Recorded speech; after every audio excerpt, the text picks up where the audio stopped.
جیسے جیسے اسکارف اتارا تھا، فاتن راجپوت کا دل کر رہا تھا دنیا جلا کر بھسم کر ڈالے۔ ایک بے اختیار آنسو پلکوں کی پار توڑ کر انان کے زخمی ہاتھ پر گرا تو فاتن نے اپنے لب اس زخم پر رکھ کر مسائی کرنی چاہی۔ پٹی کر کے ٹیوب ہاتھ میں تھامی اور انان کے قدموں سے کھڑا ہو کر اس کے دائیں جانب اپنا گھٹنا فول کر کے صوفے میں بیٹھ گیا۔ ہاتھ سے بال انان کی گردن سے پیچھے کیے تو خود کو انگاروں پہ لوٹتے پایا۔ سفید رنگت غصہ ضبط کرنے کی کوشش میں لال ہو چکی تھی، گردن کی نسیں واضح ہونے والی لگی تھی۔ نظریں گردن سے ہوتی ہوئی کندھے پر گئی جس پر ناخنوں کے نشان تھے، خود پر ضبط کر کے ٹیوب زخموں پہ لگا کر نیچے باکس کے پاس پھینک دی۔ اپنا بازو انان کے سر کے نیچے سے گزار کر اس کا سر اپنے سینے پر رکھ دیا۔ انان کے بالوں میں انگلیاں چلاتے ہوئے اسے پرسکون اور خود کے اشتعال پر قابو پانے کی کوشش کی۔ اپنی پاکٹ میں ہاتھ ڈال کر موبائل نکالا اور میسج ٹائپ کیا۔ یہ آج شام 6 بجے کے بعد کس جگہ پر گئی، مجھے وہاں کی مکمل فوٹیج چاہیے، اور جس جگہ پر اس پر اٹیک ہوا اور جس نے کیا وہ سب مجھے کل تک چاہیے۔ میسج سینڈ کرنے کے بعد انان کی طرف متوجہ ہوا۔ فاس سرگوشی سے بھی کم آواز میں انان نے فاتن کو پکارا۔ جی جانے فاتن نے جذبات کی آنچ لیے گھمبیر لہجے میں انان کا چہرہ اپنے ہاتھوں میں بھر کر کہا تو انان نے بمشکل اپنی آنکھیں کھول کر اس کی جانب دیکھا۔ فاتن کا لہجہ جتنا نرم تھا، آنکھیں اتنی وحشت اور جنون لیے ہوئے تھی جنہیں دیکھ کر انان بھی کانپ گئی۔ انان نے خشک پڑتے ہونٹوں پہ زبان پھینک کر انہیں ترک کیا تو فاتن نے مخمور ہوتی نظروں سے انان کی حرکت دیکھی۔ اپنے ہونٹوں پہ فاتن کی نظریں محسوس کر کے انان نے پیچھے ہونا چاہا تو فاتن نے کمر پہ بازو ڈال کے اسے خود پہ گرا لیا۔ فاتن کی کولون کی ڈارک خوشبو انان کے اعصابوں کو جگڑ رہی تھی۔ اپنی پلکیں اٹھا کر فاتن کی طرف دیکھا جو اسے دیکھنے میں مصروف تھا۔ Please on don't do this please, لہجے میں بے بسی لیے التجا کی تو انان نے اپنا سر واپس اس کے کندھے پر رکھ دیا۔ تمہیں ملے ہر ایک کا زخم بدلا، فاتن راجپوت سوچ سمجھ لے گا۔ انان کا ہاتھ ہونٹوں سے لگاتے فاتن نے دل میں انان کو مخاطب کر کے کہا، میں تمہیں اپنے پاس محسوس کرنا چاہتا ہوں آن، بہت پاس، اتنے پاس کہ تمہاری دھڑکنوں کا شور میں بآسانی اپنی دھڑکنوں میں سن سکوں، اتنا پاس کہ تمہاری منتشر ہوئی سانسوں کو اپنی سانسوں میں الجھا پاؤں۔ گھمبیر لہجے میں سرگوشی کی تو انان نے نظر اٹھا کر فاتن کی طرف دیکھا۔ نظروں کا تصادم اتنا زور اور آور تھا کہ وہ پلکیں جھپکائے بغیر نہ جانے کتنی دیر خود میں کھوئے رہے۔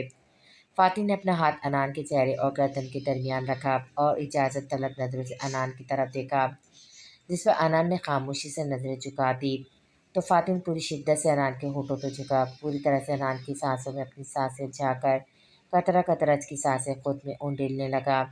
انان کا لمس اپنے تڑپتے دل پر ٹھنڈی پھوار کی طرح محسوس ہوا۔ انان کی حالت دیکھ کر فاتن راجپوت کو ایسا محسوس ہوا تھا جیسے اسے جلتے انگاروں پہ کھینچ لیا ہو۔ چھوڑنے والا تو اب وہ کسی کو بھی نہیں تھا، لیکن اس وقت سب کچھ بھلا کر وہ صرف انان کو محسوس کرنا چاہتا تھا۔ انان کی اکھڑتی سانسوں کو محسوس کر کے اپنے ہونٹ انان کے ہونٹوں سے جدا کیے تو انان نے گہرے سانس بھرتے اپنا سر فاتن کے کندھے سے ٹکا دیا۔ انان کا سر کندھے سے ہٹا کر ٹیبل تک گیا، وہاں سے اپنی کار کی کیز اٹھائی اور موبائل پر دانیل کو میسج کر کے فارم ہاؤس خالی کرنے کا کہا، جس نے اوکے کا رپلائی کیا۔ اب انان کی طرف پلٹا جو آنکھ کھلی آنکھوں سے فاتن کو ہی دیکھ رہی تھی۔ انان کے قریب آ کر بنا اسے سمجھنے کا موقع دیے اپنی باہوں میں بھرا۔ اسے اچانک افتاد پر انان نے اپنے ہاتھ فاتن کی گردن کے گرد باندھ دیے۔ آفس سے نکل کر بیک ڈور کی طرف آیا۔ انان ڈور کھولو، کار کے پاس آ کر فاتن نے کہا تو اس نے ہاتھ بڑھا کر کار کا ڈور کھولا تو فاتن نے احتیاط سے انان کو سیٹ پر بٹھایا اور اپنی طرف آیا۔ اس سب کے دوران اس کا چہرہ سپاٹ تھا جسے انان نے بغور دیکھا۔ تم لوگوں سے رشتہ ہمارے لیے سزا بن گیا ہے نا، تو وعدہ ہے میرا تم سے، فاتن راجپوت تم لوگوں کی زندگی کو جہنم نہ بنا دیا تو میرا نام بھی انان راجپوت نہیں۔ ایسا زخم دوں گی جو ناسور بن کر تمہارے پورے وجود میں سرایت کر جائے گا۔ وہ نہ جانے کب سے اپنے خیالوں میں گم تھی، چونکی تو تب جب فاتن نے گاڑی فارم ہاؤس میں روکی اور اب اس کی طرف آ کر ڈور اوپن کر رہا تھا۔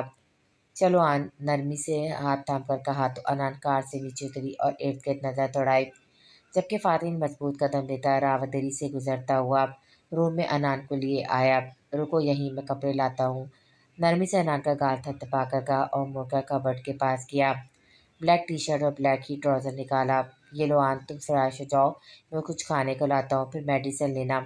فاتن کے کہنے پہ انان نے کپڑے تھامے اور واش روم میں گھس گئی، جبکہ فاتن پرجوش نظریں دروازے پہ ٹکائے کافی دیر کھڑا رہا، پھر سر جھٹک کر کچن کا رخ کیا۔ انان فریش ہو کر آئی تو فاتن صوفے بیٹھا کافی کے کپ پر انگلیاں پھیرنے میں مصروف تھا۔ وہ اندازہ نہیں لگا پائی کہ اس کی موجودگی محسوس کر چکا ہے یا انجان ہے۔ ہاتھ کی ہتھیلیاں آپس میں رگڑتی، چش و پنج میں مبتلا، وہ کبھی فاتن کو دیکھتی اور کبھی سائڈ صوفے کو، پھر ہمت کر کے فاتن کے ساتھ جا کر بیٹھ گئی جو ابھی بھی اپنے عمل میں مصروف تھا۔ فا انان نے اپنا ہاتھ فاتن کے ہاتھ پہ رکھ کر کہا، جس نے گردن گھما کر اپنے قریب بیٹھی اپنی متاع حیات کو دیکھا، جو اس کے کپڑے پہنے سیدھا اس کے دل میں اتر رہی تھی۔ اپنے بے لگام ہوتے جذبات پہ قابو پا کر سینڈوچ کی پلیٹ انان کی جانب کھسکائی۔ فنش اٹ آن، تنبیہ لہجے میں کہا تو انان نے سینڈوچ اٹھا لیا۔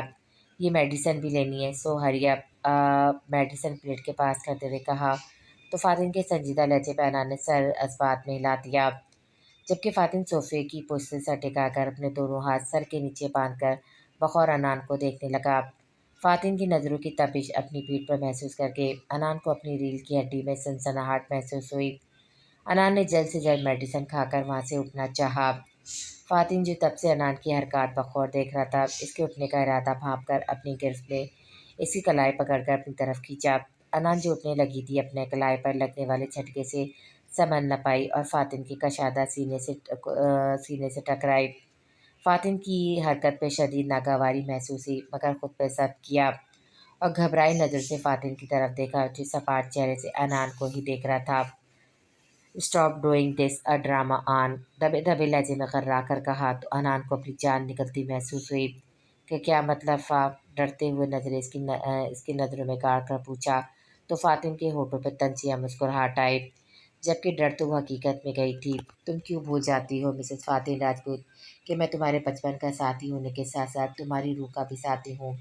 میں تو تب بھی تمہیں سمجھ جاتا تھا جب تمہیں بولنا تک نہیں آتا تھا، تو تمہیں کیوں لگا کہ تمہیں سمجھنے کے لیے اب مجھے الفاظ کی ضرورت پڑے گی؟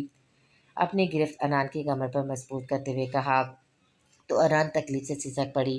وہ نہیں جانتا تھا اس کی کمر پر بھی چوٹ لگی ہے اور انان نے اسے بتانا گوارا نہیں کیا، کیونکہ وہ جانتی تھی وہ وہاں بھی مرہم لگاتا جو انان برداشت نہ کر پاتی۔ کہ کیا مطلب؟ فاتن کی گرفت نرم کرنے پر الجھ کر پوچھا۔ انان کے چہرے سے بال ہٹاتے اس کے چہرے پہ پھونک ماری تو انان نے اپنی آنکھیں زور سے میچ لی۔ تمہیں پتہ ہے جب تم چھوٹی ہوتی تھی تب اگر مجھ سے غلطی ہو جاتی تھی تو تم مجھ سے بات تک نہیں کرتی تھی، کوئی نہ کوئی سزا ضرور دیتی تھی۔ ویسے تمہارے ساتھ کھیلنے کے لیے تمہیں منانا پڑتا تھا، لیکن جب تم نے بدلہ لینا ہوتا تب خود ہی آ جاتی تھی میرے پاس اور میں ہمیشہ اس بات پر خوش ہو جاتا تھا۔ لیکن وہ انان ہی کیا جو بدلہ لیے بنا رہ جائے، سارا دن کھیلتی رہتی، پر جب بھی پاپا یا مما پاس آتے چلا چلا کر رونا شروع کر دیتی اور جب تک وہ مجھے ڈانٹ نہ دیتے تمہیں سکون نہ ملتا، اور جب بدلہ پورا ہو جاتا تب تم پھر ایٹیٹیوڈ دکھاتی۔ تو میری اینگری برڈ کو کیوں لگا کہ میں اب سمجھ نہیں پاؤں گا؟ جو لڑکی 7 گھنٹے پہلے مجھ سے نفرت کا اظہار کر گئی اور اب ایک دم اپنے مرہم کے لیے میرے پاس آ گئی، تمہیں کچھ عجیب نہیں لگ رہا؟ جہاں تک میں تمہیں جانتا ہوں مائی اینگری برڈ، تم کسی کو ناپسند کرو تو مرتے ہوئے اس سے پانی لے کر نہ پیو۔ مجھ سے تو نفرت کا اظہار کیا گیا تھا۔ ابروج کا کر طنزیہ لہجے میں استفسار کیا تو انان نے خونخوار نظروں سے فاتن کو گھورا اور اپنے دونوں ہاتھ اس کے سینے پر رکھ کر اٹھ کھڑی ہوئی۔ اس سب کے دوران ہاتھ میں تکلیف تو ہوئی، لیکن اپنی انا اور غصے میں سے مکمل نظر انداز کر گئی، جبکہ فاتن مسکراتی نظروں سے اسے ہی دیکھ رہا تھا۔ ہاں ہے مجھے تم سے نفرت، شدید نفرت۔ سنا تم نے فاتن راجپوت، تم سے جڑی ہر چیز نفرت ہے، اس رشتے سے بھی جو توق کی مانند میرے گلے میں لٹکا ہے۔ انان نے چلا کر کہا تو غصے سے فاتن کی رگیں تن گئیں۔ اپنے جبڑے بیچ کر آنکھ برساتی نظروں سے انان کو دیکھا۔ اور جانتے ہو کیا فاتن، اپنی زندگی میں آگے بڑھنے کے لیے اس توق کو اتار پھینکوں گی میں، تمسخر اڑاتے ہوئے لہجے میں کہا تو انان کی اس بات پر فاتن کا جواب دے گیا۔ اپنی جگہ سے اٹھ کر ایک ہی جس میں ایک دم انان تک پہنچا اور اس کے بال اپنی مٹھی میں دبوچ لیے۔ جسٹ شٹ اپ، انان، اگر مزید ایک لفظ کہا تو گدی سے زبان کھینچ لوں گا تمہاری۔ آنکھ سے تیش لیے انان کے چہرے پہ غر آیا تو انان کو اپنی جان نکلتی ہوئی محسوس ہوئی۔ تم نے کیا سوچا تھا تمہارے آگے جھکتا ہی جا رہا ہوں تو کچھ بھی بکواس کرو گی اور فاتن راجپوت سن لے گا؟ تمہارے اس دل میں موجود ہر احساس پہ صرف میرا حق ہے۔ انان کے سینے پہ دل کے مقام پر اپنا ہاتھ رکھ کر کہا تو انان کا شرم شرمندگی سے چہرہ تپ اٹھا، پلکیں حیا کے بوجھ سے باری ہوتی چلی گئی۔ فاتح نے دلچسپی سے یہ منظر دیکھا۔ اور یہ لڑکی کہتی ہے ایسے مجھ سے نفرت ہے؟ تم کیوں نہیں سمجھ رہی ہو؟ آن جس سے نفرت ہو اس کے قریب آنے پر چہرے پہ گلال نہیں کھلتے۔ فاتح نے بے وجہ سے اپنے لب کچل ڈالے، جبکہ انان نے اپنے لذرتے بائیں ہاتھ سے فاتن کا ہاتھ ہٹانا چاہا تو اس نے انان کی انگلیوں میں زبردستی اپنی انگلیاں الجھا کر اس کا ہاتھ پیچھے پشت سے ٹکا دیا۔ تمہیں پتہ ہے آن کے مرد کتنا آنا پرس ہوتا ہے؟ کوئی عورت اس سے اونچی آواز میں مخاطب ہو جائے تو آنا کا مسئلہ بنا لیتا ہے، اور تم نے آج کیا کیا؟ آنکھیں موندے اپنا سر انان کے سر سے ٹکائے ہوئے بوجھل اور گھمبیر لہجے میں کہا۔ فاتن کی گرم سانسوں کی تہز سے انان کو اپنا چہرہ جھلستا ہوا محسوس ہوا۔ نیند کی وجہ سے آنکھوں کے آگے اندھیرا چھایا تو خود کو گرنے سے بچانے کے لیے فاتن کی شرط دبوچی اور آنکھوں میں نیند کا خمار لیے فاتن کی طرف دیکھا، جو گہرے سانس پر تھا۔ انان کی سانسوں کو خود میں انہیل کر رہا تھا۔ یہ دیکھ کر جسم کا سارا خون انان کو اپنے چہرے پر سمٹتا ہوا محسوس ہوا۔ خود پر انان کی نظروں کی تپش محسوس کر کے آنکھیں واں کی تو انان کی آنکھوں میں نیند کا خمار دے کر ہونٹ مسکراہٹ میں ڈھلے۔ فاتن نے جان بوجھ کر اسے نیند کی گولیاں دی تھی تاکہ وہ آرام کرے۔ وہ جانتا تھا جب وہ اسے بتائے گا تو وہ یہاں سے جانا چاہے گی، اور فاتن نہیں چاہتا تھا کہ وہ لڑ جھگڑ کر اس کے دل میں بدگمانی بڑھائے۔ غصہ، ناراضگی یا چاہے نفرت ہی کرو، لیکن میرے پاس اور میری ہی رہ کر کرو۔ دور جانے کا سوچنا بھی مت مسز، کیونکہ یہ ناممکن۔ تنبیہ لہجے میں انان کی نیند بھری آنکھوں میں اپنی آنکھیں گاڑ کر کہا، جبکہ انان نے بند ہوتی آنکھوں سے اپنا سر فاتن کے سینے سے ٹکا دیا تو فاتن نے اسے باہوں میں بھر کر کمرے کا رخ کیا۔ انان کو کروٹ کے بل لٹا کر سائڈ ڈرا سے ٹیوب نکالی، پھر بنا کسی ہچکچاہٹ کے شرٹ اوپر کر کے اس کی پیٹھ پر نرم ہاتھوں سے ٹیوب لگائی۔ وہ اس کے سسکنے پر ہی جان چکا تھا کہ ضرور کوئی چوٹ لگی ہوگی اور وہ انا کی ماری اسے نہیں بتائے گی، اس لیے فاتن نے اپنی گرفت نرم کر دی، جھک کر زخموں پر اپنے دہکتے ہونٹ رکھے۔ فاتن کے لمس میں انان کسمسائی، ٹیوب واپس رکھ کر دروازہ لاک کیا، بیڈ کی جانب آتے اپنی شرٹ اتار کر صوفے پہ اچھالی، کمفرٹ کھول کر انان پر دیا اور اس کے ساتھ نیم دراز ہو کر انان کو اپنی باہوں میں بھر لیا۔ اف، اپنا آپ پکا زن مرید لگ رہا ہے، تھپڑ کھا کر بھی باہوں میں بھرے بیٹھا ہوں۔ غصہ کہاں غائب ہو جاتا ہے یار میرا تمہیں دیکھ کر؟ انان کے چہرے کی طرف دیکھ کر بے بسی سے کہا، جو چہرے پہ معصومیت سجائے سو رہی تھی۔ انان کو اپنے اتنے قریب دیکھ کر فاتن کو اپنا بہکتا محسوس ہوا تو سر جھٹک کر ہاتھ بڑھا کر لیمپ آف کیا اور آنکھیں موند کر سونے کی کوشش کی، جو کہ ناممکن ہی تھا۔ صبح انان کی آنکھ کھلی تو خود کو فاتن کے مضبوط احسان میں قید پایا، جو اسے تکیے کی طرح دبوچے انان کے بائیں کندھے پر سر رکھے اور کمر پر دونوں ہاتھ باندھے سو رہا تھا۔ انان کچھ لمحے تو سوئی جاگی کیفیت میں فاتن کو دیکھتی رہی، پھر کل کی تلخ باتیں یاد آتے اس کا حصار توڑ کر اٹھ کھڑی ہوئی۔ گھڑی پہ نگاہ دوڑائی تو صبح کے 6 بج رہے تھے، اور پلٹ کر فاتن کو دیکھا جو انان کے اٹھنے پر کروٹ بدل چکا تھا اور اب باہوں میں انان کی جگہ تکیہ تھا۔ انان کے اندر جلن کا احساس پیدا ہوا، نفرت بھری نظروں سے تکیے کو گھورا۔ کمینہ محبت کرتا ہے اور مجھ میں اور تکیے میں فرق ہی نہیں پتا۔ دانت پیس کر کہا تو کروٹ بدل کر لیٹے فاتن نے دانتوں تلے ہونٹ دبا کر بامشکل اپنا کہکما روکا، جبکہ انان تن فن کرتی اس کی سائٹ آئی اور وہاں سے فاتن کی گاڑی کی چابی اٹھائی اور خواہ نظروں سے فاتن کو گھورتی دروازہ کھول کر باہر نکلتی چلی گئی، جبکہ انان کے جانے کے بعد فاتن جلدی سے موبائل اٹھا کر کال ملائی، جو پہلی بیل پر ریسیو کر لی گئی۔ میڈم میری کار میں گئی ہیں، جب تک خیریت سے گھر نہ پہنچ جائے پیچھا کرتے رہنا اور جہاں گڑبڑ لگے سوچنے سمجھنے کی بجائے سیدھا اڑا دینا، سرد لہجے میں کہا تو سیدھا سے جی سر کہہ کر کال کاٹ دی گئی، جبکہ فاتن کھڑکی سے انان کو جاتے ہوئے دیکھ رہا تھا۔ دیکھیں مسٹر، پولیس کو کیا پتا کہ آپ انہیں کیا بتا رہے، وہ الگ معاملہ ہے، لیکن جب آپ کوئی وکیل ہائر کرتے ہیں تو اسے سچ بتانا ہی پڑتا ہے تاکہ وہ اس حساب سے کیس دیکھے ایسا کیوں؟ سامنے بیٹھے شخص نے تلخ لہجے میں پوچھا تو نبال نے دل میں اسے 100 صلواتیں سنائی۔ اگر آپ نے چوری کی ہے تب بھی بتانا پڑے گا، کیونکہ پھر بھی میں ان پوائنٹس کو دیکھوں گی جو آپ کو مجرم ثابت کر رہی ہوں کہ، اور ہر وکیل اپنے کلائنٹ کو بچانے کے لیے ان چیزوں کو جھٹلائے گا اور دوسری فری پر الٹا دے گا۔ دیکھیں، جب بتائیں گے اپنی چوری کب اور کیسے کی، تب میں وہ باتیں نوٹ کر کے اس آدمی پر ڈال دوں گی، جہاں آپ ہوں گے وہاں سے اسے ایڈجسٹ کر دوں گی۔ نبال نے سنجیدہ لہجے میں کہا تو اس آدمی نے بغور نبال کو دیکھا، جس پر نبال نے دانت پیسے۔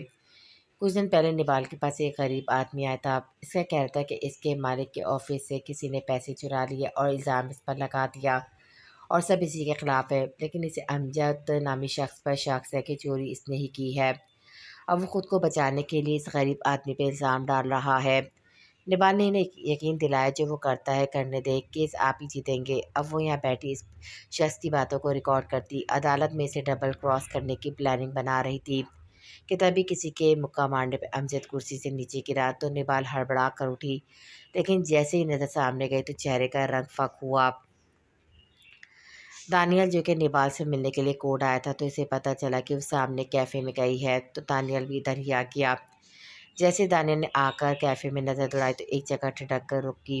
نبال کسی 25-26 سال کے آدمی کے ساتھ بیٹھی باتیں کر رہی تھی اور وہ آدمی اسے ایکس رے کرتی آنکھوں سے دیکھنے میں مصروف تھا۔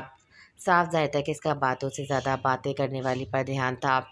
اس منظر نے دانیال کے وجود میں آگ لگانے کا کام کیا۔ کس بھیڑے ہوئے شیر کی طرح تن فن کرتا وہ اس شخص کی جانب بڑھا اور بنا اسے دیکھنے اور سمجھنے کا موقع دیا، اتنی زور سے اس کے جبڑے پہ وار کیا کہ منہ کے بل کرسی سے نیچے گرا، جبکہ نبال ہڑبڑا کر اٹھی اور مارنے والے کی طرف دیکھا۔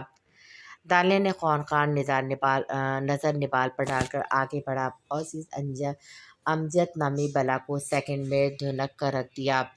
دانیال، پلیز چھوڑے۔ دانیال کا بازو پکڑ کر روکنا چاہا، جس نے گردن موڑ کر خون جھلکاتی آنکھوں سے نبال کو دیکھا۔ ہمت بھی کیسی ہوئی میری بیوی کو گھٹیا نظروں سے دیکھنے کی؟ پھر سے اس شخص کو مارتے ہوئے غرایا تو نبال نے ڈر کر قدم پیچھے لیے، جبکہ لوگ کھڑا تماشا دیکھ رہے تھے۔ وہ جانتی تھی اگر دانیال نے اسے نہ چھوڑا تو اس کے مخالفین اس بات کو ضرور اچھالیں گے۔ نبال راجپوت کے شوہر ایک مظلوم شخص کو پیٹا، جبکہ معصوم تو وہ کہیں سے بھی نہیں تھا۔ ہمت کر کے نبال آگے بڑھی اور دانیال، جو ایک ہاتھ سے اس شخص کا کالر پکڑے دوسرے ہاتھ سے اس کے چہرے کا نقشہ بگاڑنے میں مصروف تھا۔ دانیال کا وار کرتا ہاتھ زور سے تھام کر نیچے سے گزر کر اس کا سامنے کھڑی ہو گئی، جس پر دانیال نے دھکے دے کر اس شخص کو نبال سے دور کیا اور کمر پہ ہاتھ ڈال کر نبال کو اپنے قریب کر لیا۔ اف پری، اگر تمہیں لگ جاتی۔ پل میں خونخوار تاثرات نرمی میں بدلے، آنکھوں میں محبت اور فکر مندی واضح ہونے لگی۔ مجھ سے تو بات ہی مت کریں دانی۔ دانت پیس کر اسے گھورا، اس کا ساتھ توڑ کر باہر کی جانب قدم بڑھائے۔ دانیال تیز مگر مضبوط قدم بڑھاتا نبال کی طرف بڑھا اور اسے سمجھنے کا موقع دیے بنا بازو سے تھام کر اپنی گاڑی میں لا کر بٹھا دیا، جس پر نبال نے دانت کچلا کر اس شخص کو گھورا جو اب ڈرائیونگ سیٹ پر بیٹھا گاڑی ریورس کر رہا تھا۔ تم ابھی وہ کچھ کہتی کہ دانیال کی سد نظروں سے بھوکلا کر تم سے آپ پر آ گئی؟ مطلب آپ کو کچھ اندازہ ہے کہ یہ بات کس طرح سے پھیلے گی؟ اس معصوم بوڑھے شخص کی نوکری سے نکال دیا جائے گا، لیکن آپ کو اس سب سے کیا؟ دیکھ ہی تو رہا تھا، کھا تو نہیں گیا تھا نا مجھے؟ نبال نے جھنجھلاتے ہوئے کہا تو نبال نے ایک دم سے بریک لگائی، جس پر نبال کا سر ڈیش بورڈ سے لگتے لگتے بچا۔ ابھی وہ سنبھلی بھی نہ تھی جب دانیال نے کندھوں سے تھام کر رخ اپنی جانب کیا۔ نبال کو دانیال کی انگلیاں اپنی جلد میں دھنستی ہوئی محسوس ہوئی۔ کوئی تمہیں میرے علاوہ دیکھے تو دیکھے بھی کیوں؟ لال بھگو کا چہرہ لیے نبال کے چہرے پہ دھاڑا تو نبال نے تکلیف اور ڈر کے بعد اپنی آنکھیں میچ لی۔ دانی، مجھے درد، ہاتھ ہٹائے، کپکپاتے منت بھرے لہجے میں کہا تو دانیال نے گرفت اور بڑھا کر اپنی جانب کھینچا۔ درد، تمسخر اڑاتے لہجے میں کہا تو نبال نے آنکھیں کھول کر اس کی طرف دیکھا۔